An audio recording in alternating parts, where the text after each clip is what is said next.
Awit 37 verse 25. Naging bata ako at ngayoy ako'y matanda na, subalit hindi ko pa nakita na pinabayaan ng Diyos ang mga matuwid o nakitang namalimos ng tinapay ang kanilang mga anak. Let's talk about the God of more than enough o ang Diyos ng kasapatan. Naranasan mo na ba ang kasapatan ng Diyos sa buhay mo? Masasabi mo rin ba na naging bata ako at ngayoy may edad na, subalit kahit kailan hindi ko naranasan na pinabayaan ako ng Diyos, na pinagkulang ako ng Diyos? Kung ikaw ay nasa gitna ng kakulangan, kung ikaw ay dumaranas ng kahirapan, dalawang bagay lang ang dapat mong gawin. Unang-una, humingi ka sa Diyos. Sabihin mo sa Kanya ang lahat ng pangangailangan mo. Kung tayo nga na masasama, alam natin na magbigay ng mabubuting bagay sa ating mga anak. Gaano pa kaya ang ating Ama na nasa langit na hindi niya kaya magbigay sa mga taong humingi sa Kanya? Ano ba ang iniiyak mo sa Diyos? Ikaw ba ay nasa tagtuyot ng buhay mo?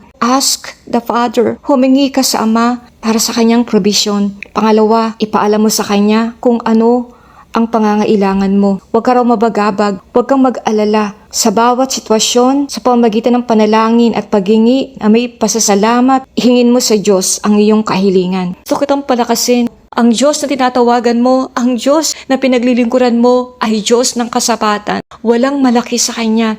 At higit sa lahat, walang mahirap para sa Kanya. Sapagkat ang aking Diyos na pinaglilingkuran at ang iyong Diyos na tinatawagan, He is a God of more than enough. Walang mahirap sa Kanya, walang imposible sa Kanya.